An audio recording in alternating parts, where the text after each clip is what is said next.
Okay, so we're on problem 21 and 22 on the chapter 2 practice test. And on this one, it has a very key word in the instructions, direct variation. Now, direct variation, anytime you see that, you need to think of this equation, y equals a times x.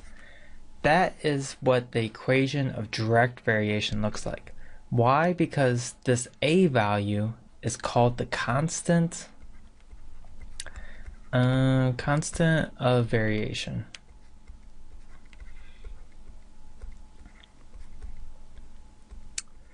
Constant of variation, yep.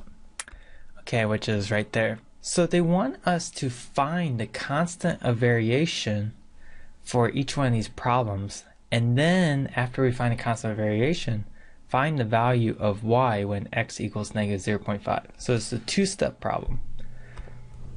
So first step is, for 21, we have y equals 4 when x equals 0.5. So first step is write your general equation here for direct variation. And then all you have to do is just put your 4 in for the y and the 0.5 in for the x. So we got 4 equals a times 0.5. Okay. And then after you do that, then you need to divide each side by 0.5 in order to get rid of that 0.5. And then you got 4 divided by 0.5, which I know is going to be 8. So now we just found our constant of variation. So we need to use this again and plug it back into our general equation, y equals x. Now instead of a, we're going to put our constant of variation, which is 8. Okay, so now we're on the second part of the problem, which says, what is the value of y when x equals negative 0.5?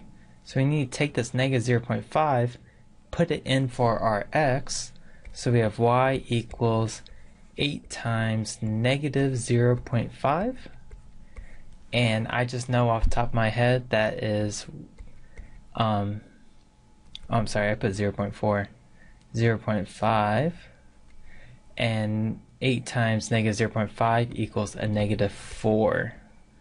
So that would be our two answers there for that question number 21.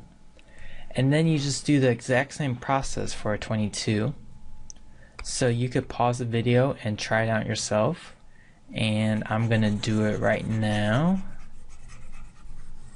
So for 22, it says find the constant of variation when y equals 2 and when x equals 3. So do your general constant or direct variation equation. Then you put the 2 in here and the 3 here. So that it becomes 2 equals a times 3. Now we have a times 3. The opposite of times is division. So we need to divide by 3. So we have 2/3 equals a. So that's one part of the answer. The second part of the answer is we need to take that a, put it back into the equation. Okay, so we got y equals 2/3 times x. Okay, now they want us to find y when x equals negative 0.5. So don't forget that part. So that's going to go in for the x. So we have y equals 2/3 times negative 0.5. Okay, and which way do they want this answer? Which problem is this, 22? Okay, so they want it as a fraction. Okay, so negative 0.5, hopefully you know that that's a half. So 2/3, and you can change this to negative 1/2. Hopefully that makes sense. Another way that you can think of it, here, let me do a little decimal help for you.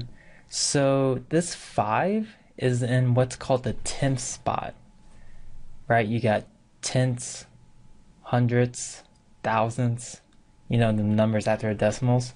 So the 5 is in the 10th spot. So that is 5 over 10. So if you reduce this fraction, that equals 1/2. Well, in our case, it's negative, right? Negative 1/2. So that's another way to be able to find the fraction. Okay, so that's a little decimal to fraction lesson there. Okay, so the last step is we just need to multiply these two things. So when you multiply fractions, you just multiply straight across. So 2 times 1 equals 2. And then 3 times -2 equals -6. And so that equals, we can reduce the 2 6. So divide by 2. And divide by 2 down here. 2 divided by 2 equals 1. 6 divided by 2 equals 3. And then we have our negative sign. So the answer is -1/3. So this has two answers. 2/3 equals our constant of variation, which is a, and then we plug that back in and we have y equals -1/3. Okay, so that's the answers for these direct variation questions. If you have any questions, ask me, ask a friend, look in the book, and let's go on to problems 23 to 26.